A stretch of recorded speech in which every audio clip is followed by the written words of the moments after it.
Assalamualaikum warahmatullahi wabarakatuh. Kenapa? Kalian keklik video ini? Gak apa-apa, tetap suwun loh. Jadi cerita perdana kali ini aku akan menceritakan kisah seorang wanita yang mari kita sebut saja namanya di sini adalah Mbak Tika. Mbak Tika yang akhirnya mendapatkan jawaban dari pertanyaan yang udah lama banget dia pertanyakan, yaitu 4 tahun. Nah, di sini juga aku ingin, di cerita ini juga aku ingin menjadi bahwa mungkin jika aku dan kalian nanti nih kalau bukan sekarang gitu kan, ada hal yang mau kalian sampaikan, ada hal yang mau kalian tanyain, ada hal yang mau kalian lakuin. Udah, gak usah ditangguhin lagi. Lakuin sekarang. Jangan nunggu nanti. Jangan besok-besok, apalagi lusa. Nanti kejadiannya malah kayak Mbak Tika ini lagi. Kan repot. Mau tahu kisah selanjutnya? Story out. Kejadian ini terjadi di tahun 2009, di mana kisah ini melibatkan 4 orang lainnya. Di sini sama-sama sudah aku samakan ya namanya. Sebut aja ada Mbak Sari, Mbak Windy, Mas Arif, dan Mas Yoga. Nah, selain Mbak Sari, ketiga teman yang lainnya itu adalah teman barunya Mbak Tika. Beda ya kayak Mbak Sari yang emang Mbak Sari dan Mbak Tika itu sudah saling mengenal karena mereka satu SMA yang sama-sama lolos di universitas itu. Dan yang ketiganya itu Mbak Tika kenal karena sikap Mbak Tika yang kepo. Jadi sejak perkenalan itu juga tuh kebiasaan nongki bareng di tempat itu terus terjadi setiap malam hingga mereka berada di semester 5. Singkatnya sampai suatu malam itu akhirnya Mas Arif agak sedikit kepo tentang perihal siapa gerangan yang menelpon Mbak Tika. Karena bukan hanya malam ini aja, malam-malam saat mereka nongki bareng sering banget tuh handphone Mbak Tika getar. Kayak ada orang yang nelpon, tapi gak ada nadanya, digetarin gitu aja. Dan itu tuh kayak dia udah nelfon sekali nih, orang itu udah nelfon sekali, panggilan telepon jawab, nanti agak beberapa menit ditelepon lagi, jadi membuat HP Mbak Tika ini getar terus. Jadi mereka tuh selain Mbak Sari, kayak Arif, kayak Yoga, sama kayak Winnie tuh saling tengok-tengok. Itu sebenarnya siapa sih yang nelfon? Mungkin itu yang ada di pertanyaan Jadi setiap mereka nongki bareng udah kayak lirik-lirikan aja mereka bertiga. Bahkan sekarang Mbak Sari tuh ikut-ikutan kayak milih siapa gitu yang mau nanya. Akhirnya Enco sama Mas Arif tuh ditanya, Siapa sih? katanya gitu. Tapi jawaban Mbak Tika cuma senyum pelit gitu, Jo, sambil narik handphonenya. Karena sebelum malam ini juga Mbak Tika kan begitu juga tuh. Sekali getar HP langsung dimasukin ke dalam tas. Dan sebelum juga nggak pernah tuh ada yang nanya, pada cuek. Jadi mungkin Mbak Tika ngiranya ya udahlah mereka pada cuek. Dan khusus malam ini Mbak Tika hiraukan aja. Ya lagian juga ya, Jo. Kalau kita di posisi teman-temannya pasti juga kepo lah. Udah tahu kepo itu salah satu sikap dasar manusia, ya kan? Ditungguin, tapi belum ada nih jawaban dari Mbak Tika. Yang mereka juga nggak bisa maksa sih sebenarnya, takutnya Mbak Tika juga kan gak nyaman. Akhirnya udah deh, sekali lagi mereka ngelewatin malam seperti biasanya aja. Karena kasihkan nongki bar, dirasa Mbak Tika udah kemalaman juga buat balik ke kosnya. Ya udah, dia milih bermalam di tempatnya Mbak Sari. Begitu sama-sama udah turun dari ojeknya masing-masing, mereka langsung masuk aja kan ke rumah Mbak Sari. Terus Mbak Tika tuh OTW mandi. Nggak lama ternyata handphone Mbak Tika tuh lagi-lagi getar dong. Tapi waktu itu Mbak Tika ingat jelas banget kalau itu dari kayak hampir jam 1 malaman, nomor dengan ujung 4530 ini nelpon di waktu yang kayak udah nggak diangkat, ditelepon mulu. Sekarang jam setengah 1 pun nekat juga masih nelpon. Dan di situ juga mungkin Mbak Tika nih akhirnya notice kan ke Mbak Sari yang diam, tapi sebenarnya juga dia kepo sama kayak ketiga temannya. Semua itu kebukti pas Mbak Sari tuh bilang, Sopo Siti, kalau kamu nggak mau angkat biar aku aja. katanya gitu. Akhirnya Mbak Tika kayak di situ cuma buang nafas terus kayak ngerasa ya udahlah aku kasih tahu aja. Mbak Tika tuh kayak siap-siap gitu tuh, udah kayak menyebutin nama siapa gitu. Akhirnya disebut lah Ilham Sar. katanya gitu. Mbak Sari yang tadinya udah selonjoran tuh kayak langsung duduk tegap, mukanya tuh udah nggak ngenakin. Kayak suasana tiba-tiba ngantuk tuh tiba-tiba hilang. Ngapain sih dia nama kamu lagi? Mana anjir segini lagi? Gembreng. Mbak Tika ya responnya senyum pelit gitu aja sih. Karena dia juga udah tahu kalau respon sahabatnya tuh bakalan kayak gitu. Dan kenapa dia bisa gitu? Jadi juga dia udah tahu karena Ilham ini itu ya ternyata pacarnya Mbak Tika sewaktu mereka masih SMA. Jadi kan otomatis Sari juga tahu dong sebenarnya Ilham itu siapa. Cuma pada saat itu memang ada sebuah kejadian di mana Ilham itu memutuskan Mbak Tika secara sepihak tanpa kejelasan. Dan di situ juga asal muasal Mbak Sari tuh agak sebel sama cowok yang satu itu tuh. Karena bagaimanapun walaupun kadang Mbak Tika ini suka ngerepotin, Suka gimana ya jadi sahabat kan? Susah dibilangin. Tapi tetap aja Mbak Sari sayang sama Mbak Tika. mas balik di kehidupannya Mbak Tika saat Mbak Tika masih SMA. Jadi Mbak Tika tuh ternyata juga salah satu mahasiswi Most Wanted dan Ilham pun sama. Jadi gimana ya, Jo? Dua Most Wanted akhirnya bersatu kan yang nonton juga jadi agak rasanya udah kayak ya udahlah kalian cocok. kita yang ngeliat si cewek atau si cowoknya pada cakep bener juga nggak bakalan tuh ngaku-ngaku kalau mereka tuh pacar hayangan kita. Hubungan yang dijalin juga udah kayak seantero sekolah tuh pada tahu. Dari yang standar mereka berangkat pulang sekolah bareng sama mereka tuh udah, berita mereka tuh udah kayak saling mengenalkan orang tua juga udah kayak udah deh, udah nyebar. Malam dia mengaku siapa yang menelpon kepada Mbak Sari. Itu juga adalah malam akhirnya Mbak Tika speak up sepenuhnya tentang siapa yang nelpon, dari mulai kapan dia nelpon, dan tiba-tiba juga suasana malam itu nggak tahu kenapa jadi sendu. Secara bukan cuma Mbak Tika aja sebenarnya heran, kenapa kok bisa-bisanya sejak kabar putus mereka gambarkan SMA si Ilham itu ternyata balik lagi. Tahu-tahu Aspa nelpon. Udah kan udah terlanjur bahas si dia, sekalian tuh kilas balik. Cerita sebenarnya ada apa di antara mereka dulu sampai mereka putus. Tapi Mbak Tika juga di situ nggak tahu ya. Karena ya udah begitu aja, selesai sudah aja gitu tanpa kejelasan. Waktu terus berjalan dan Mbak Tika juga makin melo aja kelihatannya. Tapi melonya di situ bukan sedih karena habis dimarahin Mbak Sari ya, tapi sedih karena ternyata waktu udah berlalu sedemikian rupa, tapi kok ya Mbak Tika belum bisa melupakan kisah asmaranya sama Ilham yang udah putus dari sepihak. Apalagi masih inget coy nomornya gitu kan, yakin itu nomornya masih hafal. Bener-bener kayak Mbak Tika tuh ternyata selama ini ngerasa nggak kemana-mana, hidupnya udah jauh dari keluarganya, udah kayak perjalanannya udah agak panjang gitu kan. Pas aku tanya menghilang ini maksudnya tuh menghilang dalam definisi apa, dan Mbak Tika tuh cuma bilang Mbak Tika nggak pernah lagi ketemu sama Ilham. Tapi kalau misalnya Mbak Tika iseng-iseng atau tiba-tiba kedengeran gitu ya orang pada ngomong, Ilham tuh sebenarnya nggak pindah, cuma emang nggak pernah kelihatan aja. Yang tadinya dia tuh suka nimbrung sama geng-geng yang pada duduk di tengah sekolah tuh, yang suka godain cewek-cewek yang gak jelas apa aja tersebut di mulutnya, itu nggak pernah lagi ikut ekskul juga nggak pernah lagi. Harusnya kan notabene-nya tuh dia menjadi kakak kelas ya, jadi kayak menjadi kakak kelas di ekskul itu juga gitu, dan itu dia nggak pernah lagi ada hadir atau gimana, nggak pernah muncul lagi. Sekilas dua kilas oke ngeliat dari jauh, cuma kayak untuk ketemu deket apalagi nyapa tuh udah nggak pernah lagi. Sampai muncul di pikiran Mbak Tika buat nge-stalk dia yang emang bener-bener kayak mau cari tahu, karena beredar juga kabar mungkin hubungan mereka tuh putus didasari karena bosan, karena kan Mbak Tika juga anak ekskul, jadi standar-standar mereka berdua ya cuma pulang pergi sekolah bareng. Dan Mbak Tika mungkin waktu pada saat itu juga kemakan ya omongan netizen sekolah tuh, jadi dia coba cari tahu di sosmednya, mana tahu barangkali aja kalau ternyata Ilham lagi dekat sama orang lain, sama cewek lain. Dan gak nutup kemungkinan mungkin orang lainnya juga beda sekolah, makanya Ilham gak pernah kelihatan lagi di lingkungan sekolah. Saat udah cari dalam perasaan yang sedikit geram ya, kalau emang gitu terjadi, ampun deh Mbak Tika tuh sampai kayak Bisa-bisanya gitu kan. tapi ternyata yang dia dapat itu kebalikannya gitu. Saat dia waktu itu nyewa warnet ya, kok buat cari tahu tuh di sosmednya, itu nggak ada yang berubah postingannya apa segala macamnya, nggak ada updatean baru, nggak ada postingan baru. Yang ada tuh malahan berarti kan nemuin foto-foto mereka berdua tuh masih kayak lengkap, nggak ada tuh yang namanya dihapus-hapusin, di hide, di apa tuh nggak ada. Publik masih bisa ngeliat tuh kok di situ. Kan nggak salah juga ya kenapa Mbak Tika tuh diputusin, dan dia tuh masih bertanya-tanya juga, meskipun itu udah kayak jalan beberapa minggu setelahnya lah, masih ada di hati kecilnya Mbak Tika tuh berpikir kayak atau berharap dia mau gitu sekali aja ketemu sama Ilham. Tapi emang ya udah, Ilham tuh udah kayak lenyap gitu aja kok. Kalau kalian nanya, emangnya waktu Mbak Tika sama si Ilham itu diputusin, Mbak Tika tuh nggak langsung ngomong gitu, kenapa nggak langsung kayak drama shock itu, kenapa gitu? Jawabannya tuh enggak.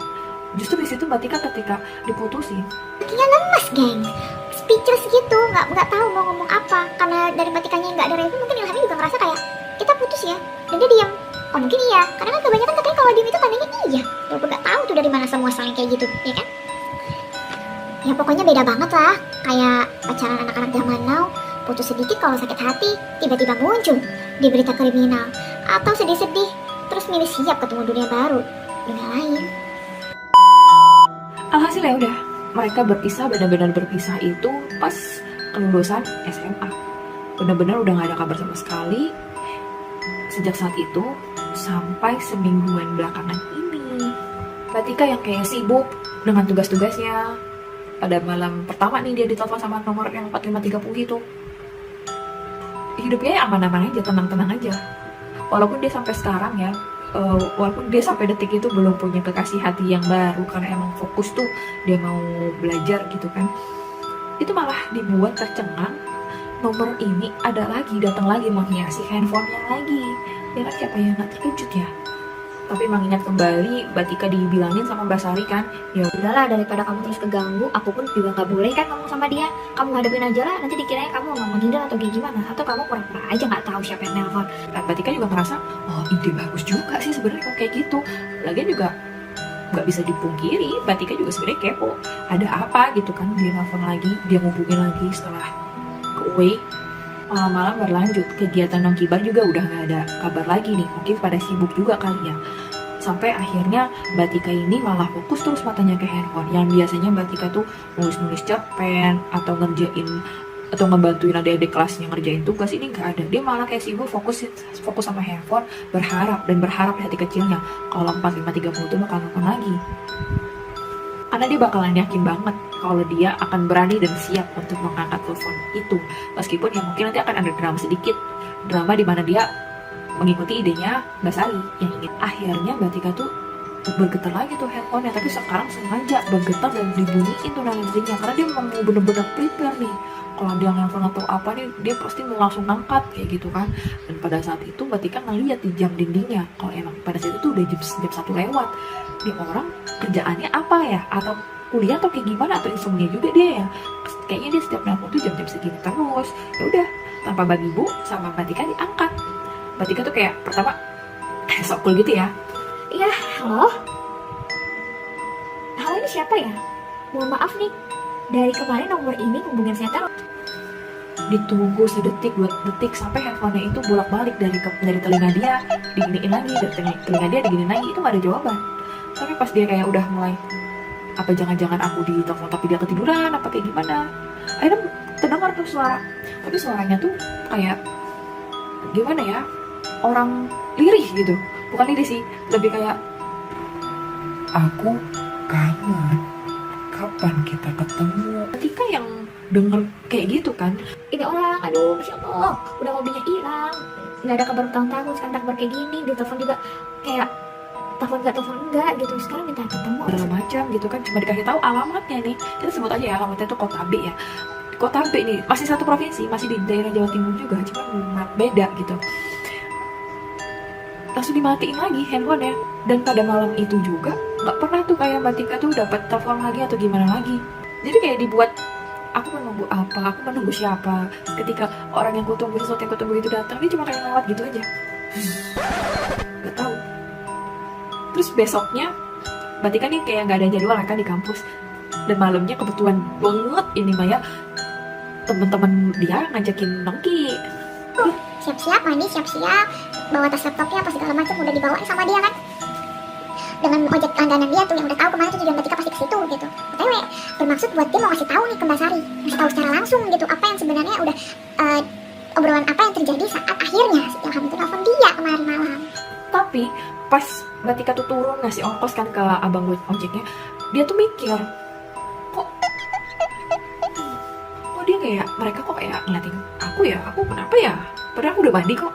Canda ya Mbak Tika tuh tatapannya serius. Mbak Tika yang tadinya kayak mau cepet-cepet gitu ketemu sama Mbak Sari tuh kayak pelan akhir jalannya.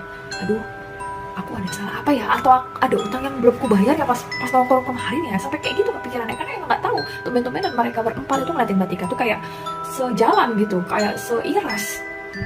Sampai akhirnya Mbak Tika duduk di tempat bangkunya yang biasa, itu belum ada rasa nyaman cuma duduk di situ tuh. Pesan minuman es teh kesukaan dia juga belum tersebut gitu kan. Udah di ini benar-benar kayak gelagat dia tuh diliatin. Sampai kan dia nanya, ada apa, kenapa? Itu lagi-lagi Mas Arif ngomong setelah celingkukan kan ke 3 temannya. Aku yang bicara. Tika, gak apa-apa loh kalau kamu angkat telepon dia. Bukan berarti kalau kamu angkat telepon dia, kamu tuh jadi kayak cewek yang belum bisa move on, dicap cewek yang ternyata masih nungguin, apalagi dicap cewek yang diingat penghafal nomor orang tuh selama itu ya. Di situ Mbak Tika yang ngedenger omongannya Mas Arif kayak langsung spontan lah ngeliat Mbak Sari. Walah, aku dicekuin rupanya. Ngerasa udah ke gap dan gak bisa ngelak juga. Mbak Tika ngerasa ya udahlah, aku pasrah. Aku akan menceritakan semua kisah sedih dan mirisku kepada kalian. Seperti itu.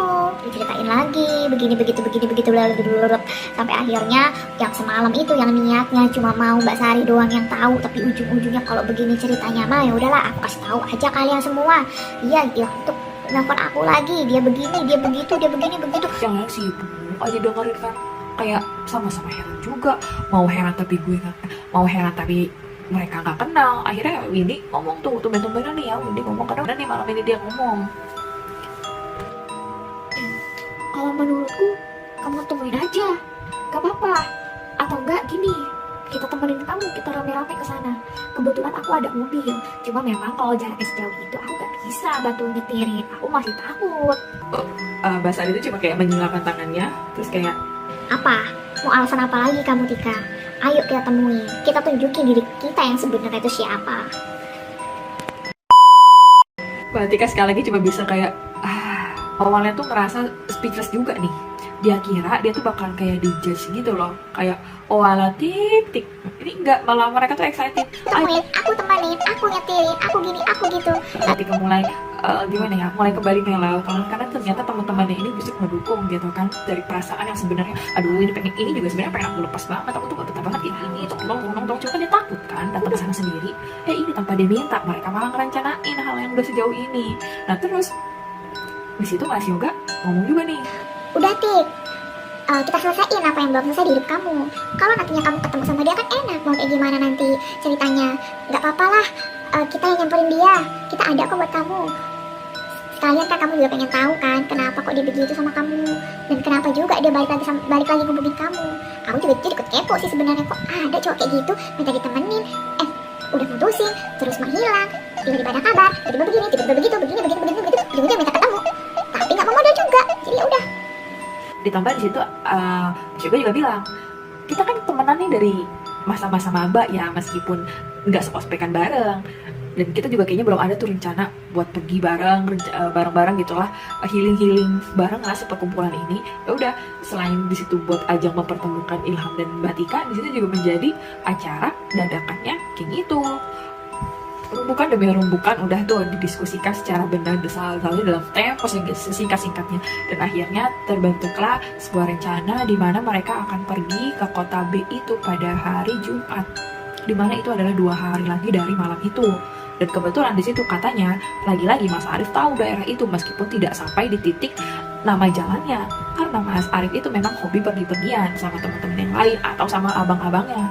Persiapan udah nih, tinggal nunggu OTW-nya aja. Tika juga di situ walaupun gak pernah dapat kabar lagi dari Ilham perihal di mana, kapan, jam berapa, dia tuh udah gak was-was lagi kalau tiba-tiba dia datang ke rumah itu pas Ilhamnya lagi gak ada, atau bahkan cuma di prank, atau bahkan kayak kikuk sih, dia gak khawatir lagi perihal kayak gitu. Ada temennya, ada kalian-kalian yang Jumat pun akhirnya tiba. Sesuai kesepakatan, mereka berangkat selesai cowok-cowok ini pada sholat Jumat. Dan berdasarkan estimasi waktu yang Mas Arif bilang, itu kalau mereka berangkat jam segitu sebelum maghrib harusnya mereka udah sampai. Jadi udah tuh, urutannya adalah Mas Yoga yang bawa mobilnya, Mas Arif di sampingnya sebagai navigator jalan, Mbak Tika di samping kanan, di tengahnya Mbak Sari, selebihnya Windy. Di perjalanan diisi dengan canda tawa, karena ya sesuai Mas Yoga bilang, mereka tuh ternyata emang butuh tuh yang namanya healing bareng. Jadi udah mereka happy, ketawa, ketiwi, kayak ini indah juga ya, ini adem juga ya kayak gitu. Pada saat itu juga jalanan gak terlalu yang macet gimana, emang rame, cuma nggak yang macet sampai mereka tuh jenuh, bete tuh enggak.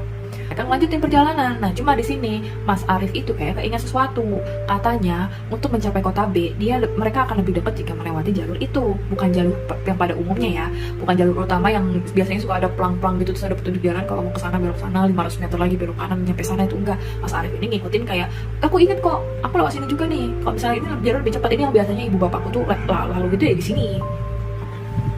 Tapi anehnya waktu udah mau jam maghrib gitu, Mas Arif tetap aja kayak yakin, padahal ditanya tuh berkali-kali, apa kita pinggir dulu, nanya orang, jangan, aku tahu, jangan, aku tahu. Sampai orang-orang yang tadi berlalu lalang tuh tiba-tiba aneh kan, udah kayak mungkin mau maghrib jadi pada masuk gitu ke rumahnya ya, karena kan emang mereka tuh lewatin jalan yang bukan jalan umumnya, yang bukan jalan utamanya, jadi ya gitu ngelewatin yang kanan kirinya ada hutan pinus, terus rumah tuh jarang-jarang, di sini ada rumah, nanti hutan kebun lagi, rumah lagi, hutan kebun lagi, rumah lagi. Ditambah penerangan mereka tuh ya kalau nggak dari rumah yang jarang-jarang itu ya cuma dari mobil si Windy itulah. Saat udah kayak mulai nggak yakin nih dari mukanya Mas Arif, tiba wedding kenerangan dia megangin perut. Aduh. Dia kayak gitu tiba-tiba, yang tadinya diem-diem baik, adem ayem baik gitu, sampai kayak Mbak Sari aja yang mulai makan ciki-ciki itu kayak terperangah gitu kan. Kamu kenapa, Win? Kamu kenapa? Aku kayaknya dateng deh tamu keluar pertama, kan nggak ada tanda-tanda yang kemarin. Gimana yang sakit banget gitu. Tahu karakter Windy ini kalau udah kedatangan hari pertama itu semrawut ya. Dia tuh tipe yang kayak, aduh kalau udah sakit perut tuh sakit banget. Sakit lah pokoknya. Mbak Tika tuh kayak ngerasa nggak bisa nih kita maksain hari ini sore ini sampai. Itu juga mereka ada Sabtu ada Minggu lagi juga kan, jadi nggak apa-apa lah. Mbak Tika akhirnya nyaranin buat mereka tuh nginep di salah satu penginapan, bisa dibilang hotel tapi nggak terlalu besar hotelnya, palingnya cuma kayak ada 3 lantai gitu lah. Mereka di situ meminggirkan mobilnya, memarkirkan mobilnya, ya udah mereka memutuskan buat menginap di sana. Ketika mereka masuk, Mas juga sengaja ditinggalin di mobil karena dia katanya mau ngangkut tas-tasnya dibantu sama Mas Ari. Keanehan tuh kayak mulai terjadi kan di titik ini, karena pas saat mereka datang ke hotel yang sepi gitu kan, sepi banget sih enggak, pasti ada aja yang lalu lalang. Itu si resepsionisnya itu selamat datang gitu kan, selamat datang, cuma mukanya itu celingukan tuh kayak nanti bisik-bisik kan, ya selamat datang, oke, ini kita mau pesan 2 kamar.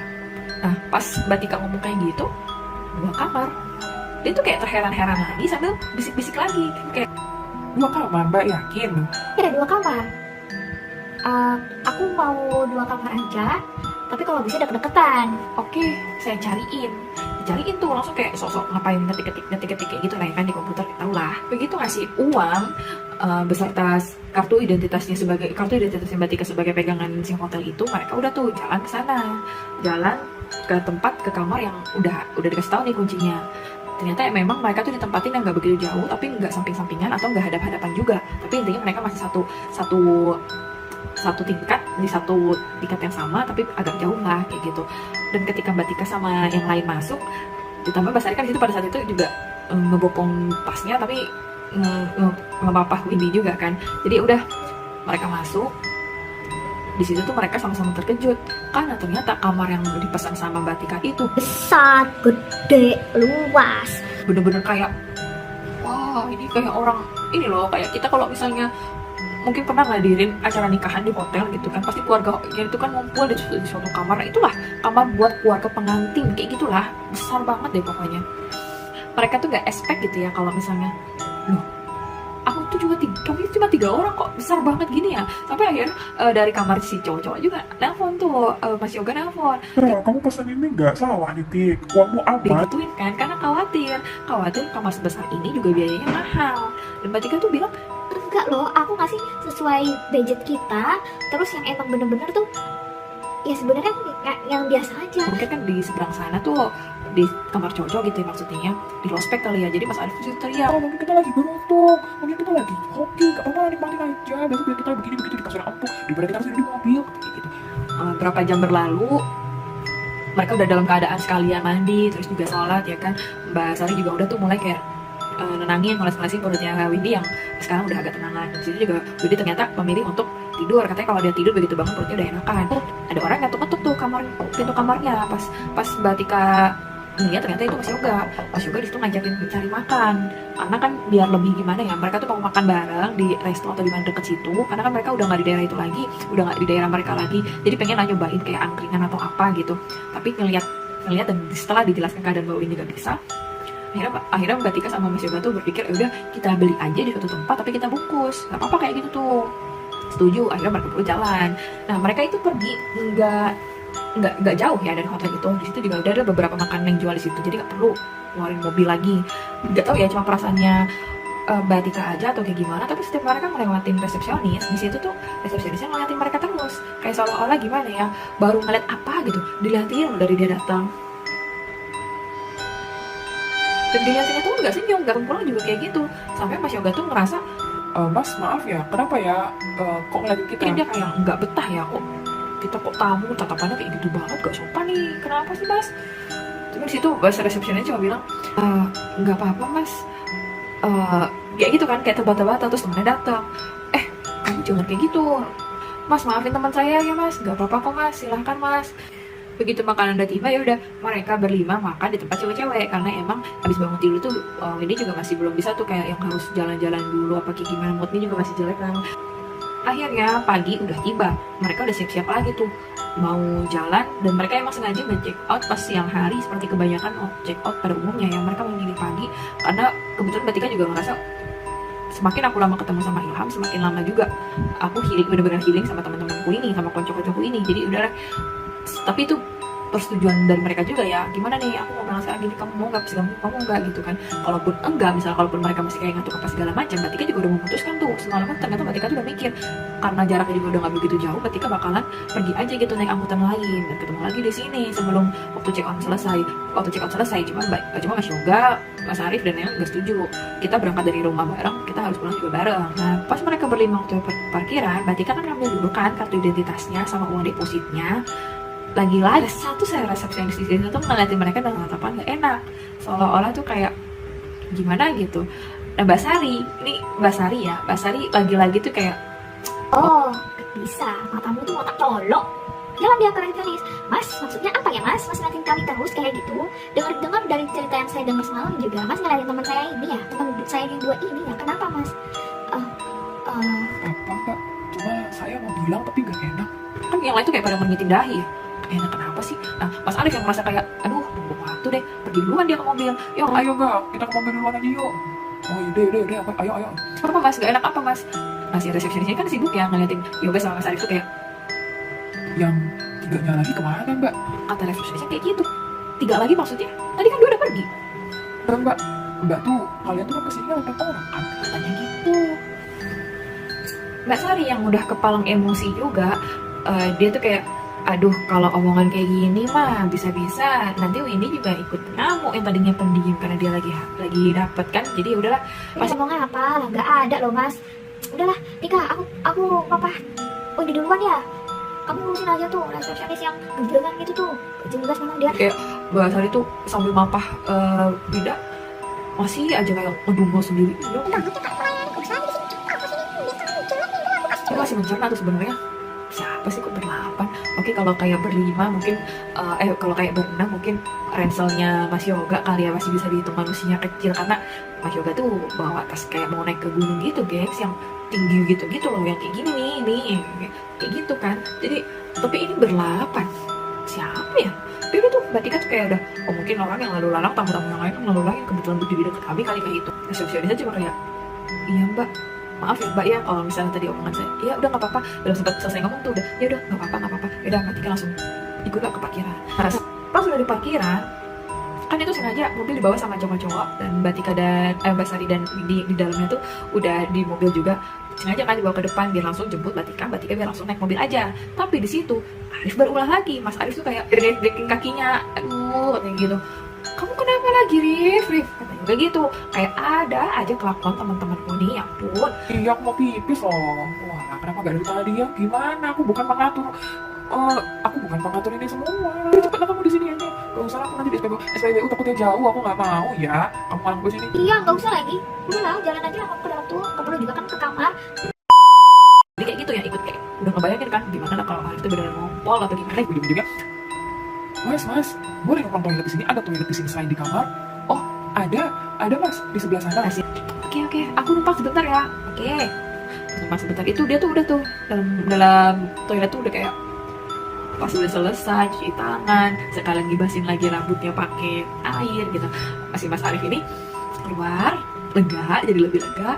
Terus yang pas dia mau jalan petenteng, dia ngeliat Sari lewat. Loh, Sari. Si Mbak Sari ini tiba-tiba tuh kayak cuma berhenti dari berdiri dari jalannya, berhenti. Kamu mau kemana? Kata Mbak Sari ini, Mbak Sari cuma ngomong gini, Ada yang ketinggalan. kayak gitu. Kan ini orang abis ngamuk-ngamuk, tiba-tiba ngomong ada ketinggalan kayak gitu. Nah Mas Arif tuh kayak nengok, udah aku temenin aja kali ya. Nah bener aja, Mas Arif ngikutin Mbak Sari dari belakang pelan-pelan, karena Mbak Sari juga di situ jalannya pelan ya, bukan kayak orang buru-buru. Di situ akhirnya Mas Arif tuh sambil ngeliatin gitu, sambil ngeliatin kayak yang lain-lain. Di situ nggak kerasa Mbak Sari tuh makin jauh kan, Saya tungguin aku. bener kan. Nah pas jalan kayak gitu, teleponnya Mas Arif ini bunyi. Pas dilihat, ya enggak, kenapa nih? Apa ada yang ketinggalan juga? Apa kayak gimana? Diangkat lah. Oh, Rif kok lama banget? Lali tenan ya kamu nih. Ih, aku udah selesai dari tadi loh. Aku di sini temenin Sari. Sari mau ngambil sesuatu katanya di kamarnya. Dari siapa yang kamu maksud? Aku di sini loh, Arif. Lama banget. Kita tinggal ya. Kamu di sana terus di sini siapa? Jangan bercanda lah. Katanya gitu. Itu masih belum ada tuh, kayak curiga atau apa, dikirain kan di prank, diubah gitu suaranya Windy atau Tika gitu kan, jadi mirip-mirip kayak Mbak Sari kayak gitulah. Jadi wah, kamu ini gak usah lah kayak gitu. Loh, bener ini kita mau sampai jam berapa kalau kelakuanmu kayak gini? Udah, Arif, gadget kamu itu di kampus aja. Jangan dibawa-bawa. Masa si konco-konconya ini malah kayak ngebuang waktu dia tuh kayak udahlah, aku nggak akan bisa termakan prankan kalian kayak gitu kan. Handphonenya dibiarin aja tapi masih tersambung gitu. Diikutin beneran. Sari yang Mas Arif lihat itu berhenti di tempat kamar cewek-cewek, para cewek-cewek yang tadi gitu. Tapi pas ditengok semakin dia samperin, nah kalian nggak bisa ngapain ngeprank aku, ini bener kok kamarnya kayak gitu. Pas udah kayak gitu, dideketin, hilang. Kayak nggak kelihatan. Mbak Sari itu nggak kelihatan, geng. Kayak lagi buka kunci, ngeles kunci itu nggak kelihatan. Hilang. Kayak pintu tuh udah kebuka. Kayak pintu sebelumnya udah kebuka, ya udah kita masuk aja. Set. Situ Mas Arif kayak pertama diam kan. Ini nggak bisa. Mas Arif masih kekeh juga tuh kalau dia di prank, disamperin ke ininya, ke depan pintu kamarnya. Dilihat lagi kan dari nomornya, dari apanya. Terus dia juga sempat tuh nengok ke kamar tadi dia sama Mas Yoga kan. Iya ini bener kok kamarnya. Tapi pas diketok-ketok, Sari, kamu sebenarnya nyari apa sih? Apa yang ketinggalan? Ayo kita udah ditunggu tuh. gak ada jawaban, sama sekali gak ada jawaban. Akhirnya diketok-ketok lagi, di handphone yang tadi belum dimatiin tuh kedengeran. Kak Waras, aku nih di sini loh. Kamu manggilin siapa? Lagi Sari yang ditelepon sama pakai handphonenya Mas Yoga itu kedengeran suaranya. Mas Arif tuh kayak apa sih, nggak lucu kayak gitu kan. Ketok-ketok lagi, bener-bener diketok-ketok lagi. Mas Yoga tuh kayak Mas Arif tuh kayak ngerasa kayak nggak bisa, dia paling nggak suka gitu dibeginiin. Dan dia paling kayak bukan nggak ini ya, dia nggak ada pikiran kemana-mana yang menawang-nawang untuk mana, nggak ada. Sampai akhirnya pas dia mau maksa buka pintu itu, di bener-bener kayak buka itu nggak bisa gitu kan. Ya udah, pas Mas Arif lagi udah mulai nggak yakin dengan apa yang dia yakini, dengan dia percayai, aku pas larinya tapi piye ya, aku tiba-tiba suara pintu itu ada yang ngetuk kenceng banget dari dalam. Ketukannya cepet. Mas Arif yang kabur dia, takut, kayak pertama mungkin kaget, kedua bener-bener kabur. Handphone itu masih dipegang gitu, nggak babi bu lagi, nggak ngejelasin lagi, langsung kabur. Merasa ada yang aneh sama jeda waktu yang Mas Arif pakai. Berarti kamu dari dalam mobil tuh gelisah, ya udah akhirnya takut Mas Arif tuh berbuat yang kayak bikin masalah mereka gitu, malah tambah menghambat perjalanan mereka gitu. Ya udah berarti akhirnya memutuskan buat keluarin mobil dan balik lagi ke dalam hotel itu. Lalu lama berarti tuh jangan ke sana. Mas Arif udah kayak jalan terkupu-kupu kan. Tika, Sebentar ya. Kenapa, Rif? gak apa-apa Tika. Ayo Tika, kita ke mobil. Kita pergi. Kamu udah selesai. Udah Tika, kamu tadi kemana? Nggak tahu Tika. Ayo Tika, cepat Tika. Dan Dia ngomongnya lembut gitu, sambil kayak nafasnya ngos-ngosan gitu kan. Dia kayak buru-buru tuh. Pokoknya sepanjang jalan itu Mas Arif itu jadi beda ya. Jadi benar-benar kayak beda, bukan Mas Arif yang biasanya lah petakingan. Mbak Tika sih yang emang benar-benar tahu keadaan pas ditegur dia masuk hotel itu, pikir gitu apa gitu. Cuma dia ngeliat lagi teman-temannya, apalagi kok disenyumin gitu kan. Nggak usah lagi nanya di sini, nanti aja kalau mereka ada berdua. Ya udah, kebenaran. Tapi di sini yang lagi-lagi kejadian aneh datang. Mereka itu kan pergi lebih pagi ya, katakanlah jam 10 mereka pergi. Di situ tuh mereka berharap biar sampai rumah yang alamat yang dibilang sama Ilham di telepon tuh akan segera nyampe. Karena akhirnya ketika Mas Arif bilang Mas Arif udah nggak tahu jalannya, itu juga berarti akhirnya beberapa kali mau nanya ke orang meskipun gak dapet. Dan di situ kondisi jalan yang tadinya rame, paling gak ada 1-2 mobil lewat. Terus juga di situ masih ada lah yang namanya Mbak Tika tuh ngeliat rambu-rambu atau apa gitu.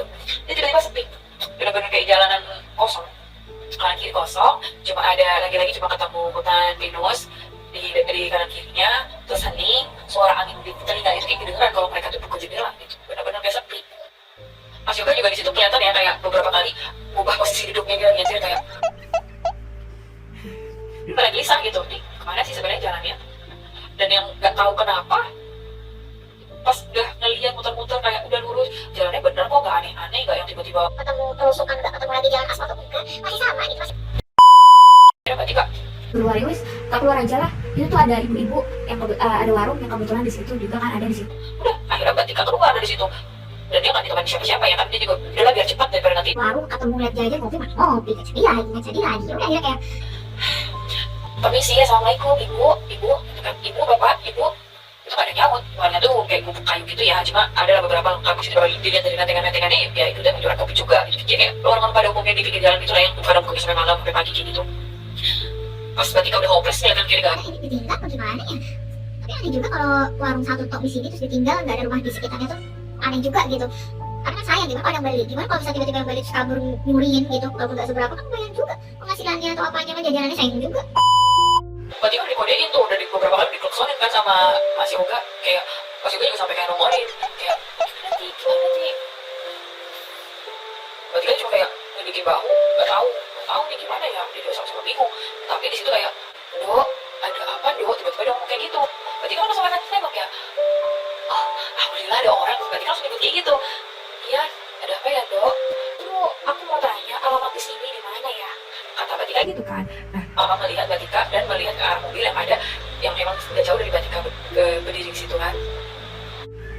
Si nenek itu jawab, oh udah lama gak nengokin keluarga ya, mau datang ya, mau bersihin, tapi kayaknya di situ masih sedikit lah, pasti masih terawat. Maksudnya apa ya? Anda tahu dia mati ya? Berarti kan nggak tahu posisinya. Maksudnya, iya Dok, kamu jalan aja ke sana, masih lurus sekitar kayak 1-2 kilometer lagi belok kanan. Nah, ketika belok kanan itu di situ lah tempatnya. Ya, nanti juga kamu ketemu sama lapangan. Kalau kamu udah ketemu sama lapangan besar, luas, tanah lapang gitu deh pokoknya. Tuh kamu udah deket, kamu nanti tinggal nemuin aja tuh gitu, masuknya di situ. Batika ini langsung pastikan, ini kan Nek rumahnya, maksudnya Ya alamatnya beneran di sini kan, maksudnya nggak ada jalan 1, 2, 3, 1A, 1B. enggak, itu doang kok, karena di situ kan baru. Akhirnya Batika balik ke mobil, langsung masuk, kasih tahu begini di sini. Oke, bisa dinyalain lagi, bisa ada lagi mobilnya, kita berjalan. Yang tadi dijelasin sama si nenek yang katanya cuma lurus terus belok kanan gitu kan, itu yang cuma 1 kilo 2 kilo, enggak, jauh banget ya, bener-bener jauh banget. Bukan jauh karena mereka nyasar ya, tapi karena mereka gak nemuin belokan, pertigaan, perempatan, perduaan tuh gak nemuin. Emang cuma jalan lurus aja, bener-bener jalan lurus, yang bener-bener jalan lurus gitu. Kayak udah ngerasa mobil dibuka gitu, pintunya juga udah, anginnya tuh udah ngerasa panas ya, ditambah mungkin kita tuh mau berangkat pagi biar nyampenya cepet, ini kok malah lama dibikin. Udah menunjukkan pukul 5, lagi-lagi pukul 5 mau menjelang maghrib nih, Jom. Dia kayak ngerasa udah, kalau kita balik gak mungkin. Berarti kan sebenarnya udah menawarin, udah daripada kita nggak tahu arahnya, lebih baik pulang aja ngikutin jalan yang tadi. Itu kan nanti ketemu hotel dan hotel nggak lama jauh dari hotel itu ketemu pertigaan yang sebelumnya Mas Arif merekomendasiin kita belok situ. Udah kita nggak apa pulang, atau kan kita healing aja sekalian, kita nggak usah ketemu sama Ilham. Tapi pada saat udah ngomong kayak gitu kan, beneran aja tuh belokan yang tadi si nenek bilang itu ketemu, dan emang itu cuma ada belokan kiri sama kanan, jadi kayak pertigaan gitu. Akhirnya udah lega karena ketemu juga sama apa yang ada itu maksud. Ada tuh di situ kayak semacam gapura ya, kayak semacam gapura yang kayak selamat datang di kota ini, ya otomatis mereka semua tuh lega. Akhirnya kayaknya saya biasa banget, terutama Mas Arif ya. Mas Arif tuh kayak, Aduh, untung aku tidak harus bertanggung jawab dengan apa yang udah aku lakukan dengan ketahuan yang udah aku ceritain di sini. gitu. Dan Mas Yoga juga udah lega, pokoknya mereka semua tuh tampak lega. Terus gak lama muncul entah dari mana sosok bapak-bapak tinggi lega itu yang bikin mereka tuh otomatis matikan mesin mobil, terus keluar kan dari mobil itu. Dan bapak-bapak itu tuh kayak ngeliatin muka mereka satu-satu kayak gitu. Pas mata bapak itu mengarah ke Batika, bapak itu langsung diam agak lama, lebih lama dari yang lainnya. Disitu senyum. Batika ya? Mbak udah ditunggu sama ibu. Waktu yang dengar kata-kata udah ditunggu sama ibu, Batika tuh tiba-tiba ngerasa kok jadi deg-degan ya, padahal kan bukan yang kayak mau ketemu siapa, cuma dia mungkin lebih gimana ya, selain lega ya udah akhirnya bisa ketemu gitu sama Ilham yang dan menyelesaikan semua yang udah gini gitu kan. Begitu Mbak Tika cuma hanya mengangguk sebagai jawaban, mereka tuh diajak jalan sedikit, jalan agak sedikit, jalan kaki agak sedikit. Tapi sebelum itu juga si bapak ini juga bilang, Mobil kalian aman kok di situ, nggak apa-apa. kayak gitu ya udah akhirnya jalan ngikutin si bapak itu yang memang jalannya tuh udah duluan gitu. Berhentilah di sebuah rumah yang besar banget, mungkin memang cuma tinggal 2, cuma itu rumah itu besar banget, bener-bener besar dengan pekarangan yang luas, tapi masih kayak cuma rumput-rumput gitu ya. Dan itu tuh bukan kayak rumah pagar gerbang hitam terus kita harus masukin mobil itu enggak. Jadi emang bener-bener jalan raya, jalan utama gitu tapi sepi. Nah terus di situ rumah berdiri bangunan kokoh tinggi itu ada di situ, berdiri di situ. Ketika tuh emang benar-benar baru melihat rumah ini, dan pas Batika ngeliat ke teman-teman, Batika tuh nggak melihat ada aura terpancar yang mereka tuh seolah-olah mereka terpesona sama rumah yang ada di depan sini. Nah nggak lama muncul tuh ibu-ibu sama bapak-bapak keluar, dan Tika masih ingat betul kalau ini tuh adalah ibu bapaknya Ilham yang dari perawakannya itu ya masih sama, nggak jauh berbeda. Mungkin ya beda kali ya kehidupan orang berada kayak gimana sih perawatan gitu ceritanya, pikirannya si Mbak Tika nih. Di situ juga pakaian orang tuanya tuh kayak benar-benar rapi, kayak mau pergi lah. Ibunya juga cantik, senyumnya ramah, begitu pun juga dengan bapaknya. Pokoknya nggak ada yang berubah. Setelah agak beberapa lama, Tika tuh kayak memberanikan diri maju gitu kan, karena emang pada dasarnya dia ya yang tahu keluarga itu. Assalamualaikum, ini Tika, Bu. Masih ingat kan sama Tika? Kedua orang tuanya tuh senyum, ngangguk, langsung kayak silahkan masuk. Kayak gitu deh. Tanpa babi bu, ya udah mereka berlima masuk. Pas udah masuk ke dalam rumahnya itu, mereka tuh kayak dibuat tercengang lagi gitu, kayak wow.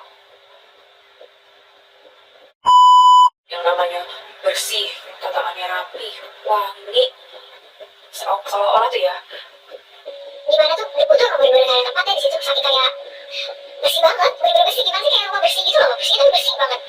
Mbak Tika yang udah terlanjur terpesona sama keadaan rumah itu juga belum sempat nanya gimana Mas Ilham atau bagaimana kabarnya, gimana kita tuh belum. Cuma kayak diajak jalan, makin dalam gitu, makin ke dalam ke ruangannya, sampai akhirnya tiba mereka di ruang makan. Ruang makan ini bisa bayang ya, kayak mejanya satu tapi panjang, diisi sama beberapa kursi yang menghiasi itu. Cuma kayak melihat meja panjang dengan kursi meja itu membuat Mbak Tika tuh sedikit bertanya-tanya juga. Mas Ilham itu anak tunggal. Terus juga ada tuh hal yang membuat Mbak Tika tuh agak bingung ya, karena foto-foto yang terpajang di dinding di rumah itu, foto-foto ibu dan bapaknya berdua. Selebihnya foto Mas Ilham itu yang foto lama, foto saat masih pakai putih abu, terus foto saat kayak tes megang bola basket kayak gitu. Pokoknya foto-foto yang udah sempat Mbak Tika lihat, atau bahkan ada foto yang justru Mbak Tika sendiri yang ngambil. Padahal di sini juga satu sisi Mbak Tika kan walaupun belum ketemu nih sama Mas Ilham, pengen lah tetap ngeliat gitu kan wajahnya Ilham sekarang kayak gimana sih, perawakannya seperti apa gitu. Tapi ini nggak ada di tembok, di dinding-dinding itu cuma ada figura-figura lama. Sampai semua lamunan atau ingatan Mbak Tika itu berhenti saat lagi-lagi Arif berbuat hal yang tidak habis pikir. Perutnya Arif ternyata ya Jong bunyi lapar dia.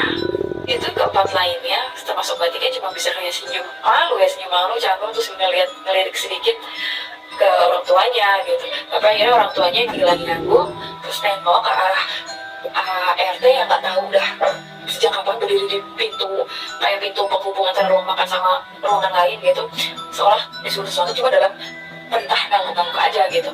Gak lama kemudian datanglah beberapa hidangan yang seolah-olah kayak ya udah ini berkat perutnya Mas Arif itulah yang bunyi itu.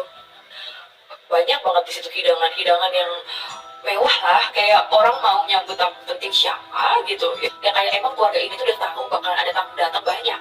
Sedangkan kan kalau dipikir lagi gitu ya, Kita tuh gak ada ngomong sama sekali mau sama datang temennya, sama datang atau sama orang tuanya, atau sama anak angkatan kami itu gak ada. Cuma emang ini Mas Sabtu udah kayak menyiapkan untuk banyak orang. tapi lagi-lagi Mbak Tika berpikir oh mungkin sebelum mereka datang atau hari ini, namanya juga mereka datang tanpa konfirmasi, mungkin hari ini sebelum mereka meeting rekan bisnis dari bapaknya juga Mbak Tika nggak tahu. Masih dengan perasaan gak enak, ibunya itu tiba-tiba bilang, Makan saja. Karena apa yang sudah disuguhkan tidak baik dianggurkan. kayak gitu. Tapi oh iya, beda ya sama Arif. Arif langsung sikat, bener-bener sikat itu makanan yang ada di meja-meja situ. Kan dari tadi tuh kayak Mbak Tika tuh kayak celingkan, ngelirik Basari juga, Basari gak peka ya kalau sebenarnya. Tanya dong, mana income-nya gitu. Basari ini gak peka, Basari juga malah ikut makan karena memang mereka cukup lama tadi di perjalanan dan sekedar ciki atau snack-snack yang lainnya kan juga gak seenak nasi kan ya. Jadi udah pada gak bisa bohong kalau mereka memang semuanya lapar. Beda kayak Mbak Tika masih gelisah, rasa dan gelisah sampai akhirnya Mbak Tika tuh kayak ngerasa ada yang nepuk pundaknya, tapi Mbak Tika nengok gak ada siapa-siapa. Terus juga pas Mbak Tika sekedar kayak gitu ngeliat kan lampuran dia tuh kayak di apa ya dihetiin. Sebentar lagi masih pulang, tapi nggak tahu kapan. Duduk aja. Soalnya juga dia kangen. Karena juga udah sampai dan memang tidak ada pilihan. Apalagi emang bener tuh makanan di atas meja tuh bener-bener udah disuguhin selengkap-lengkapnya. Kayak pas yang Dewa Sempurna tuh kayak kalah deh. Kamu kayak mau makan apa aja ada di situ. Ambil aja lah, gratis. Mbak Tika ya ikut-ikutan. Mbak Tika ikut makan, cicip, dan itu rasanya kata Mbak Tika enak banget. Ngelebihin nasi catering yang pernah dia pesan tuh di ada tuh namanya, katanya catering itu terkenal mahal, sehat dan enak. Dan itu tuh kayak Jauh lagi, enakan lagi ini. sesuap demi sesuap sudah tuh Mbak Tika makan. Sama halnya kayak teman-temannya yang lain. Sampai akhirnya Mbak Tika ngeliatin kalau Arif itu udah selonjoran di bangku, udah sandaran di bangku sambil mulus-mulus-mulutnya. Ya alhamdulillah karena udah keisi. Ya udah, begitupun dengan Mas Yoga yang nggak tahu kenapa justru malah dagunya berbangku pada tangan, yang tangannya itu udah deh matanya juga kerenyap. Begitupun dengan ini dan juga sama dan juga dengan Mbak Sari. Melihat teman-temannya udah pada seperti itu, Mbak Tika juga mulai merasa nih, kok ngantuk, tiba-tiba ngantuk, apa mereka kebanyakan makan ya? Tapi saya ingat Mbak Tika ya memang dia, terutama dia yang diri dia sendiri, makan tuh seadanya aja, sekadarnya aja, nggak kalap kayak gimana-gimana. Sampai akhirnya Mbak Tika tuh merasa matanya tuh makin berat, ya udah tertutup lah tuh mata. Dia cuma berpikir, aduh, aku nih gak sopan. Dalam hati itu kayak masih mikir, aduh aku gak sopan banget di rumah orang, jauh-jauh, aku cuma kayak numpang makan. Yang mau aku temui itu gak ada, tapi aku malah numpang makan. Sekarang mau tidur. Tapi ini sumpah, itu rasa kantuk yang bener-bener seorang Mbak Tika yang insomnia tuh gak pernah Mbak Tika ngerasa ngantuk itu. Saat matanya Mbak Tika ini semakin lama semakin berat, Mbak Tika tuh melihat dengan daya penglihatannya yang udah begitulah, kalau ibu bapaknya ini kembali berdiri, berdekatan, tersenyum. Setiap detik Mbak Tika itu mengedipkan matanya, mereka harus semakin dekat.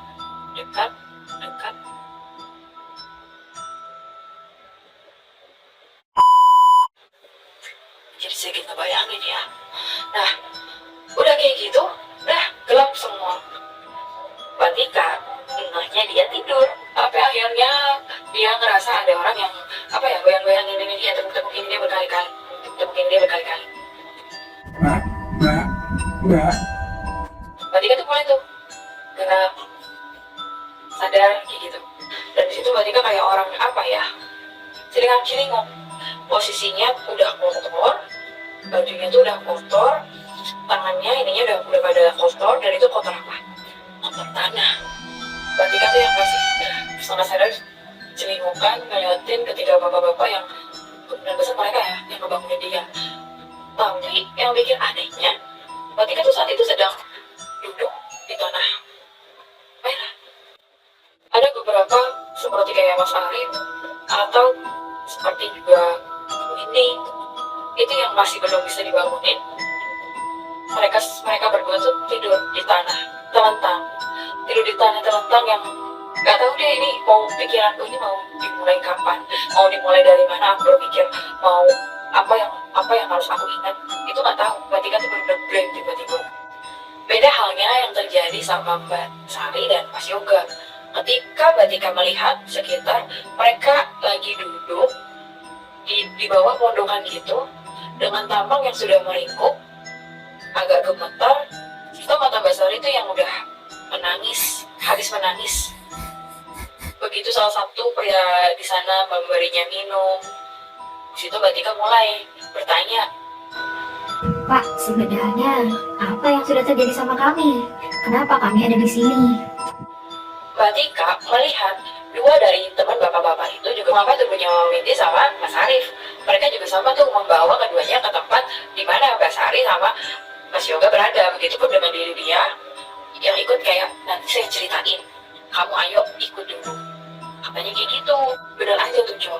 Jadi tubuhnya Mbak Tika tuh kerasa emang udah kayak lemes. Kakinya tuh berasa gimana ya kalau kita jalan tuh gak bisa kepek-kepek gitu. Akhirnya dipampahkan dan anehnya tuh dia yang paling gak bisa berdiri. Kalau yang lain kan cuma kayak di papa, cuma kayak di bantu gitu. Kalau Mbak Tika ini bener-bener gak bisa. Lemes banget gitu kakinya. Singkat cerita, ketika mereka semua udah berada di bawah pondokan itu, mereka semua, terutama Mbak Tika, suruh melihat baik-baik di mana mereka berada. Tentunya sebelum itu, salah satu bapak di situ mengkonfirmasi apakah mobil yang berada di sana itu adalah mobil mereka. Otomatis mereka menengok, mereka menoleh ke arah tujuh bapak itu juga mengarah. Iya, di sana ada mobil. Cuma kok jauh sekali. Mbak Tika tuh di situ masih belum ya kepikiran apa-apa. Pikirannya itu masih kayak nawang-nawang gitu. Perasaan lagi makan kok tiba-tiba di sini. Dan ketika dia mengingat peristiwa itu, dia itu langsung terbungkam lagi. Dia melihat di mana rumah kokoh yang bagus malam itu. Apa mereka sudah, apa kata ya, apa mereka dibius terus ditinggal di sini, apa mereka gimana-gimanain, tapi rasanya nggak mungkin. Karena keluarganya Ilham itu sudah dilihat memang keluarga yang tidak membutuhkan harta apa-apa dari anak-anak kuliahan seperti mereka. Ditambah mobil mereka pun mobil Windy yang keluaran lama, yang emang itu dia udah dipakai buat sekitar, sebenarnya dipakai cuma buat di sekitaran rumah dia. Jadi gak ada hal yang mencereng banget yang bikin orang tuh berpikir mereka beriman tuh bisa dirampok atau dijual atau kayak gimana. Ini rangkaian ingatan Mbak Tika tuh malah kayak dia sama logikanya itu berantem. Ada apa sebenarnya? Kenapa aku seperti ini? Lalu di situ nggak lama seorang, kalau kata Mbak Tika, dia seperti ustadz membawa tasbihnya. Di situ ustadznya langsung meringkuk ke hadapan Mbak Tika, Mas Arif sama Windy. Kata ustadz itu, Tenang ya, tenang. Saya akan menceritakan semuanya, tapi sebelum itu saya akan melakukan sesuatu kepada kalian.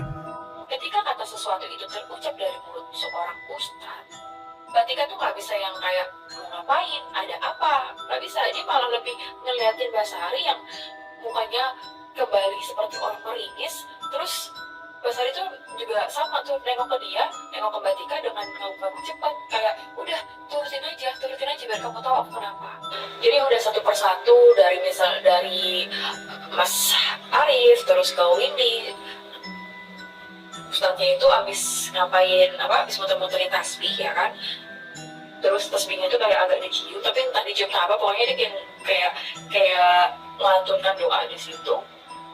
Disuruh minum lagi sama gelas yang udah disuguhkan sama keluarga sama ketiga bapak-bapak tadi. Akhirnya diusaplah wajahnya Mbak Tika, Mas Arif sama Windy. Di situ mereka baru bisa melihat sejelas-jelasnya setelah merasakan cukup lumayan perih mata mereka begitu tangan sang ustadz menyapu wajah mereka. Dan di situ Mbak Tika menyusul Mbak Sari dan Mas Yoga. Dari segi penglihatan yang dilihat sama Mbak Tika itu sangat amat, itu bukan lagi tanah lapang, bukan lagi pekarangan rumah dan rumah yang mewah. Itu adalah kumpulan gundukan tanah yang dimana depannya bertulisan tempat pemakaman.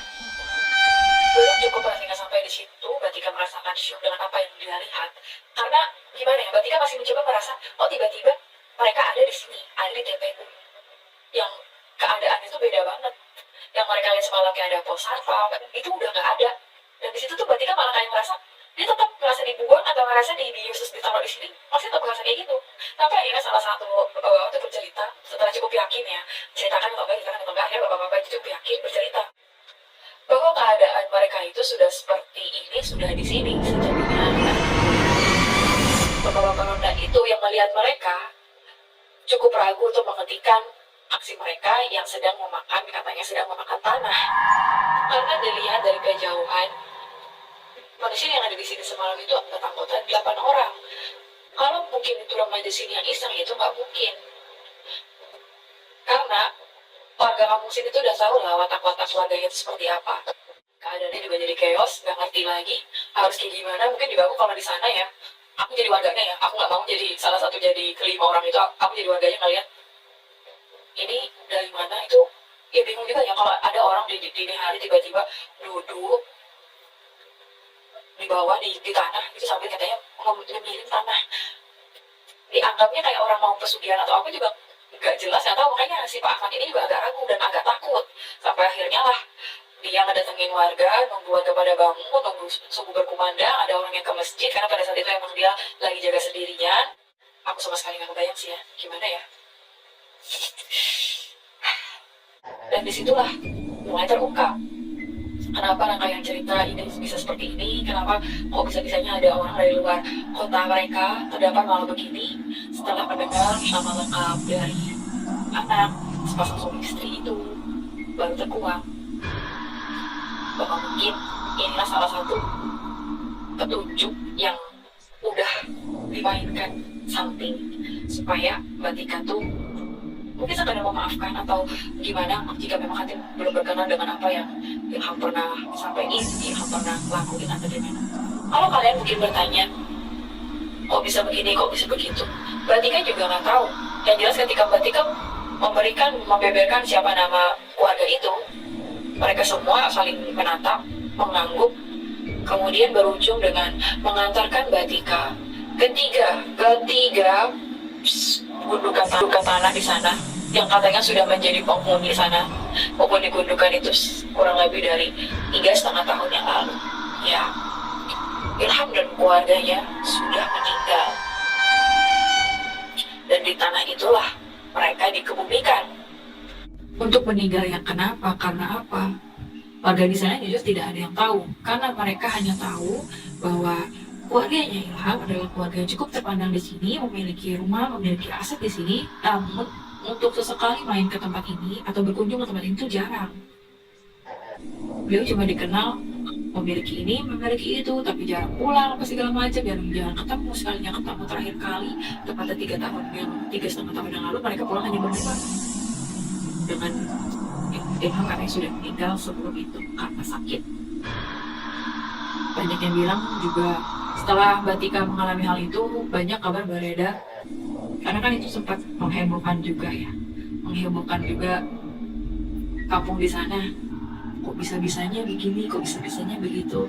Jadi di situ mulai kabar beredar. Mungkin ibu dan bapak Ilham ini juga sedih karena anak satu-satunya sudah tiada. Akhirnya mereka memutuskan untuk berdiam diri di rumah yang ada di situ, di rumah yang berjalan mereka tempatin sampai akhirnya meninggal dengan cara yang baru diketahui setelah berjam kemudian. Wallahu a'lam.